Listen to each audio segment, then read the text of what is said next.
Assalamualaikum warahmatullahi wabarakatuh. Perkenalkan, saya Aisyah Nurul Atifah dengan NIM 230512141119 dari kelas 2023D. Di sini saya akan mempresentasikan hasil jawaban saya untuk UAS testing dan implementasi sistem informasi. Untuk pertanyaan pertama, sebuah sistem informasi inventaris mengalami penurunan performa secara tiba-tiba setelah update terbaru. Analisis kemungkinan penyebab masalah tersebut dan susun langkah sistematis untuk mengidentifikasi dan memperbaiki masalah tersebut. Penurunan performa secara tiba-tiba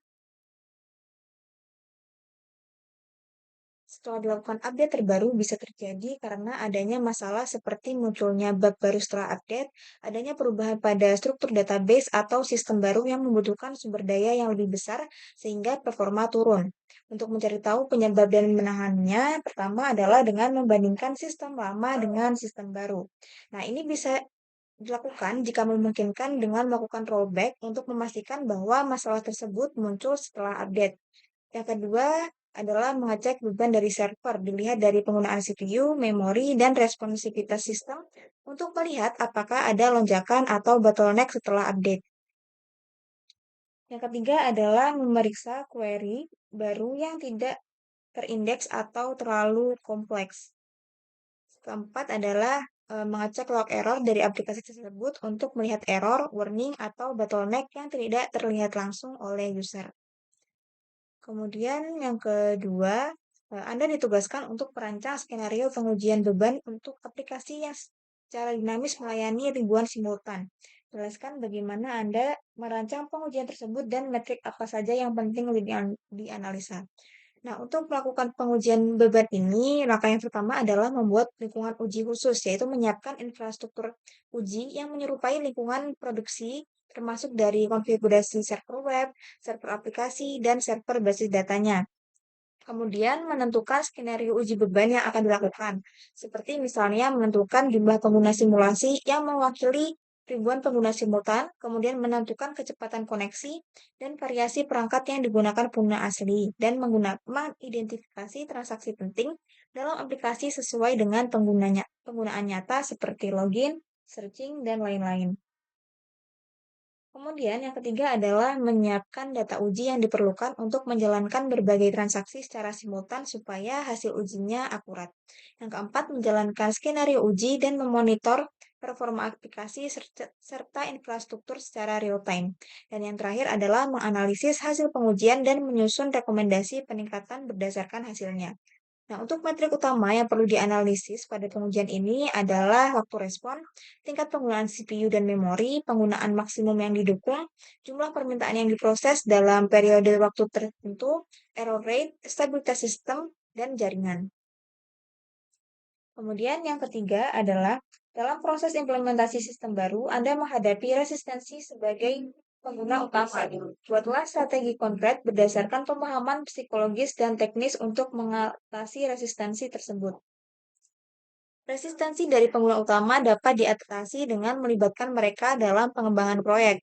Jadi pengguna ini diberikan ruang untuk memberi masukan pada sistem yang akan diimplementasikan sehingga muncul rasa kontribusi pada pengguna tersebut.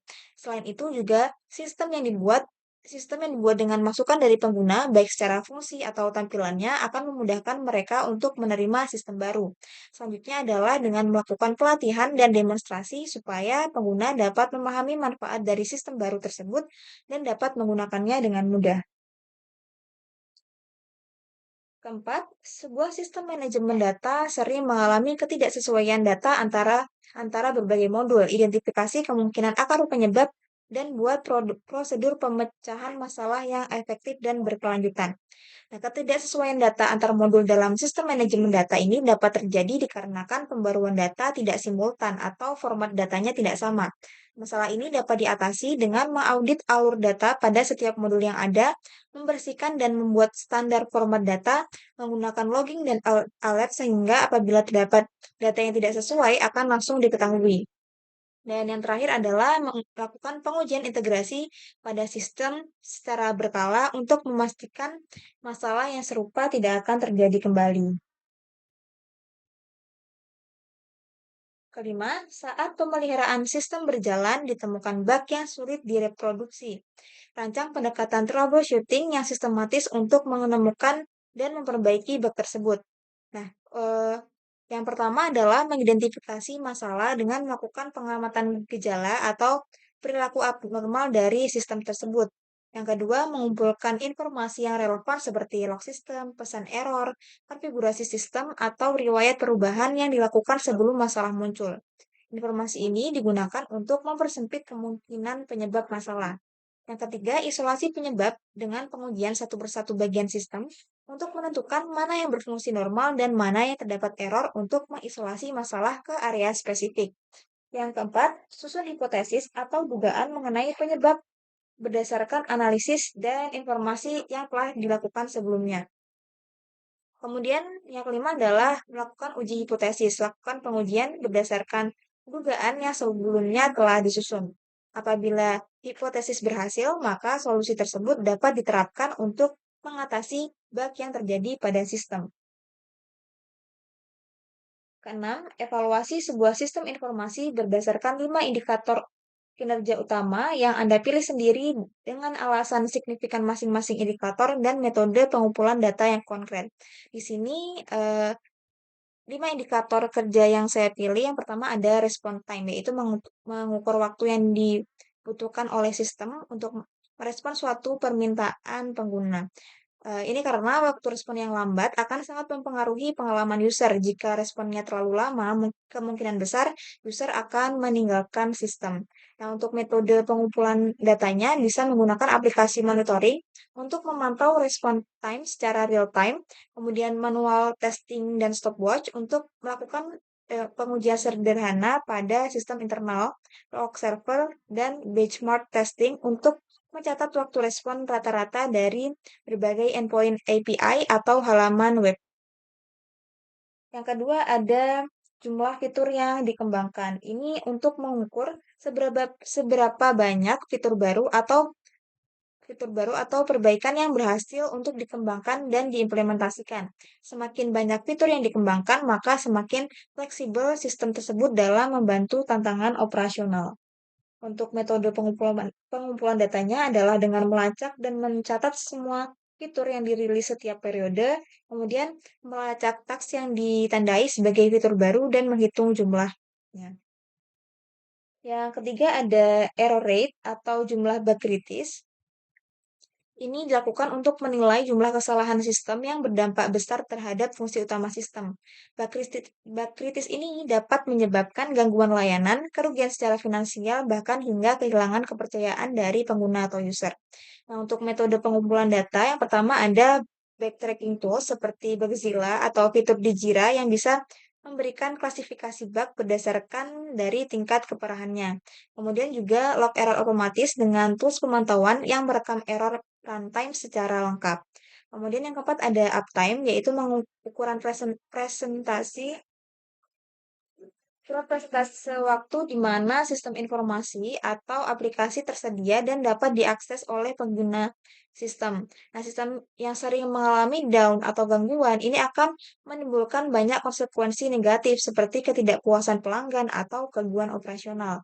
Metode pengumpulan datanya bisa dengan monitoring server otomatis untuk mencatat waktu ketika sistem tidak memberikan respon, atau juga bisa melakukan integrasi dengan platform cloud seperti AWS, Azure, dan lain-lain yang menyediakan data uptime otomatis termasuk notifikasi saat sistem mengalami kegagalan.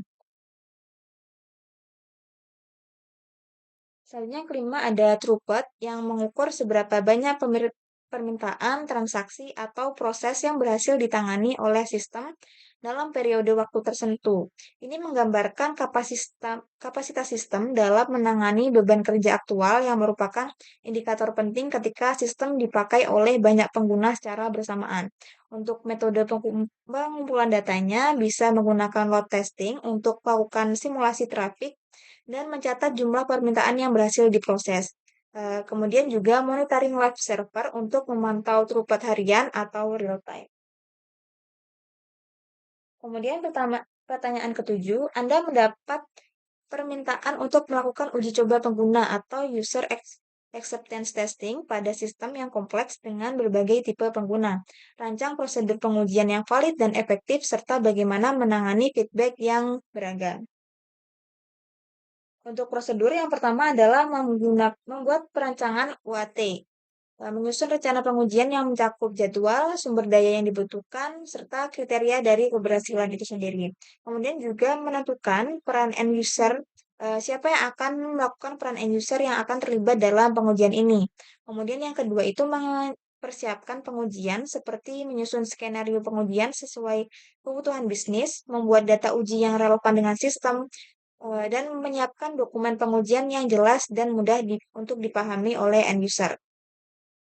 Yang ketiga adalah melaksanakan pengujian sesuai dengan skenario yang disusun.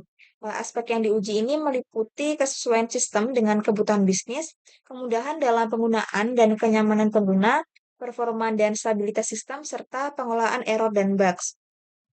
Yang keempat ada evaluasi hasil untuk menentukan apakah produk sudah siap diluncurkan berdasarkan pengujian yang dilakukan. Kemudian membuat dokumentasi dari hasil pengujian untuk digunakan sebagai referensi di masa depan. Dan yang terakhir adalah membuat keputusan apakah aplikasi siap diluncurkan atau masih diperlukan perbaikan yang lebih lanjut. Nah, eh, untuk menangani feedback yang beragam, strategi yang digunakan adalah dengan membuat kategorisasi feedback berdasarkan jenis pengguna, fungsi sistem, atau tingkat prioritas. Selain itu juga dengan menjaga komunikasi yang jelas dan terbuka untuk memastikan setiap pihak, baik dari tim developer atau dari user, bahwa keduanya memiliki pemahaman yang sama untuk masalah yang diidentifikasikan. Kedelapan, dalam dokumentasi pengujian, Anda menemukan bahwa banyak laporan hasil uji tidak dapat dipertanggungjawabkan karena kurangnya bukti yang kuat. Buatlah pedoman dokumentasi pengujian yang dapat memastikan keabsahan setiap laporan. Nah, untuk membuat dokumentasi pengujian yang dapat dipertanggungjawabkan dan dipastikan keabsahannya itu, maka dokumen tersebut harus mengacu pada pedoman dokumentasi yang terstandarisasi. Salah satu standar internasional yang dapat dijadikan pedoman dalam pembuatan dokumentasi pengujian itu ada ISO, IEC, IEEE 28119. Nah, untuk isi dari standar dokumen tersebut, yang pertama ada rencana uji master yang berisi perencanaan pengujian untuk berbagai level dari keseluruhan pengujian. Yang kedua ini ada level rencana uji yang berisi informasi mengenai ruang lingkup, pendekatan, sumber daya, dan jadwal kegiatan pengujian yang telah ditentukan. Selain itu juga berisi penjelasan tentang item, fitur, modul yang akan diuji, orang yang bertanggung jawab dalam pengujian, dan risiko yang mungkin akan ditimbulkan terkait hasil dari pengujian. Yang ketiga ada level desain uji yang berisi detail hasil yang diharapkan dari kriteria keberhasilan uji. Yang keempat ada level kasus uji yang berisi ketentuan data uji yang akan digunakan dalam menjalankan pengujian. Nah, data uji ini sebelumnya telah diidentifikasikan dalam level desain uji. Yang kelima ada level prosedur uji yang berisi penjelasan langkah-langkah pengujian termasuk seluruh persyaratan dan pengaturan yang harus diikuti selama pengujian. Kemudian yang keenam ada level log uji. Ini berisi penjelasan kronologis secara mendetail sesuai dengan hasil pengujian. Kemudian yang ketujuh ada laporan anomali yang berisi dokumen atas kejadian apapun yang terjadi selama proses pengujian dan yang perlu ditinjau lebih dalam. Dokumen ini berisi tentang insiden uji cacat atau kesalahan anomali yang terdiri dari semua detail kejadian seperti hasil aktual yang diharapkan. Sehingga jika terjadi kegagalan, terdapat bukti pendukung yang akan membantu penyelesaiannya. 8 ada laporan status uji level interim yang berisi rangkuman hasil sementara dari aktivitas pengujian serta evaluasi dan rekomendasi berdasarkan hasil untuk level tes spesifik.